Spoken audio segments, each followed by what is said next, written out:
Bonjour à toi, ici Suzy Champagne, la complice de ton projet. Ton projet de livre, ton projet de conférence ou ton projet d'escapade. Moi, en fait, je t'aide à transformer l'impossible en possible. Écoute, présentement, je me retrouve dans une péniche, la péniche L'Ange Gabriel, à Namur, en Belgique. Et à mes côtés, j'ai Doua de Miss Marketing, la super animatrice de l'émission de radio Vivacité. Alors, bonjour Doua, ça va bien? Bonjour Suzy, bonjour tout le monde. À part être la fondatrice de Miss Marketing, Doua, tu es une architecte d'idées. Oui. En bon québécois, qu'est-ce que ça mange en hiver, une architecte d'idées? C'est quoi ton métier exactement? L'architecte d'idées, en fait, il y a plus d'1 an et demi. Moi, ce que je faisais, c'est j'accompagne les entreprises dans leur stratégie de communication et de marketing. Je crée des sites internet, je crée des modules e-learning. Et à un certain moment, je me suis dit, qu'est-ce que je fais de ma vie?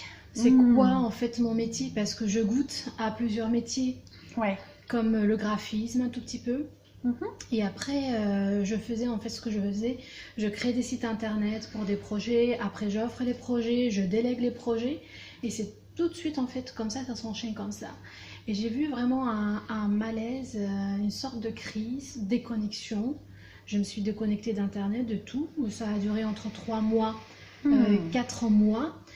Et ça m'a permis en fait de me connecter à mon rêve d'enfant. C'était quand tu seras grande, c'est quoi ton métier? J'arrivais pas du tout en fait à répondre à cette question-là. Et avec l'accompagnement, j'ai croisé le trajet de Brigitte André, qui a cru en moi, en fait, qui a pu, dessiner ce que moi, j'arrivais pas à dire avec les mots. Et ce qui est sorti, c'est architecte d'idées. Wow. Ça, c'est la naissance de l'architecte d'idées. Mais Doua, tu l'as dit, souvent, on le sait qu'on est entrepreneur. On le sait qu'on est fait pour être indépendant. On le sait qu'on porte en nous un projet, mais on est en panne d'inspiration.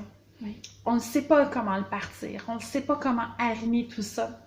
Est-ce que tu as un truc, est-ce que tu as un conseil pour une personne qui sent à l'intérieur d'elle qu'elle peut être en affaires, qu'elle peut réaliser son rêve, mais qui est en panne d'idées tout simplement? Comment est-ce qu'on fait pour être capable d'enlever cette panne d'idées-là et de passer à l'action tout simplement? Ouais. Il y a plusieurs astuces, il y a plusieurs manières en fait d'être dans l'inspiration. Moi, ce que je fais d'abord, c'est sortir du cadre. Dire que c'est pas l'ordre traditionnel, classique. Je sors toujours du cadre. Et le fait, en fait, par exemple, que j'habite sur une péniche, pour moi, c'est très important, c'est vital d'être connecté à l'eau. Et donc, l'eau, c'est ma première source d'inspiration. Je fais confiance en fait à tout ce qui vient à travers l'eau. Ça, c'est ma première source d'inspiration. C'est l'espace.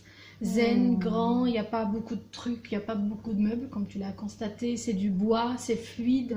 Ça aide vraiment, l'espace aide vraiment à avoir plus de... En fait, laisser un peu le cerveau prendre ses inspirations d'une manière indirecte et d'une manière directe. Donc, aller dans un café ou aller en nature, ça peut être une bonne façon de briser la routine et justement d'avoir une inspiration lorsqu'on est en panne d'inspiration. Tout à fait.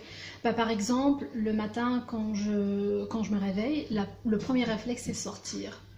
Sortir, pour moi, être en connexion avec les gens. Je suis très introvertie, mais j'aime en fait être avec les gens. Ça veut dire en fait des gens que je connais pas, les énergies dans une brasserie, prendre mon café, il y a les gens qui passent et tout ça. Donc ça me fait du bien. Et ça, pour moi, c'est une aussi source d'inspiration. Le fait d'entendre les gens parler, voir les couleurs, se balader, marcher. Le mouvement, ça active aussi le cervelet. Et donc, du coup, on est plus créatif. Doua, je sais que tu as une approche très coopérative en tant que femme entrepreneur. Miss Marketing, c'est une communauté. Tu travailles sur d'autres projets de communauté.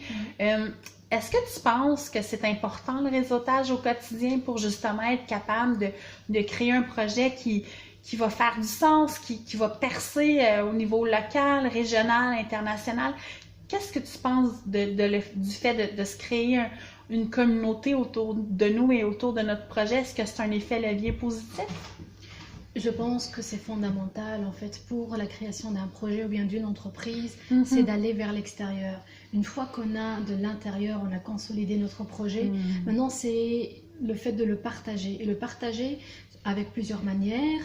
Le plus efficace peut-être, à mon avis, c'est d'être en connexion avec d'autres personnes, donc construire un réseau, aller vers les gens, collaborer, et faire du brainstorming. Tout ça en fait en connexion avec l'extérieur, ça aide à l'évolution, au développement d'un projet. Si par exemple j'ai peur que mon idée soit piquée et tout ça, je vais je vais créer des freins et des croyances limitantes qui vont simplement en fait enterrer mon projet. Par contre, si je vais à l'extérieur, je développe une communauté, je fais des collaborations, des partenariats, ça va aider à l'explosion de mon développement. Et là, j'ai une question à 1 million de dollars doit te poser.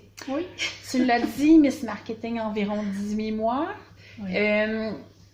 T'es pas une célébrité, t'es une femme très ordinaire, mais d'un point de vue extérieur, t'as quand même une page Facebook de 8000 personnes, tout ça.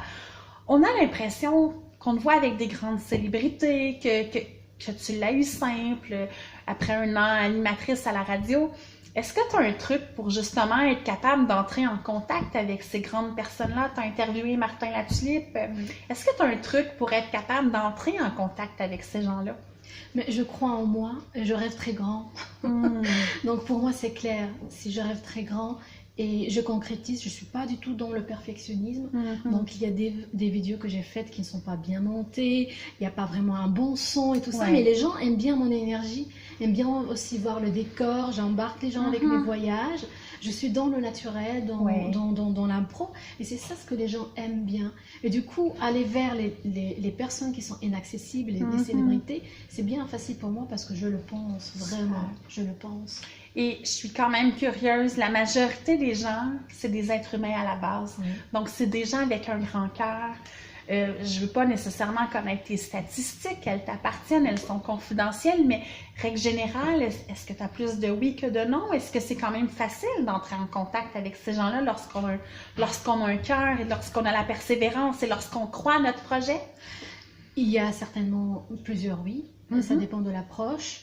Il y a des non parce que c'est pas le temps, c'est pas une priorité, ce que je comprends bien. Du coup, après, je relance. Des fois, je sens que c'est un non, il n'y a pas de oui après. Et donc, c'est OK aussi. C'était pas peut-être le bon moment pour la personne et pour moi. Et c'est OK, ça fait partie de l'expérience. Mais il fallait que je passe par ça, en fait, pour trouver d'autres solutions. J'imagine que le fait d'être prêt et de faire des suivis avec ces personnes-là, ça nous ouvre des portes plus facilement aussi.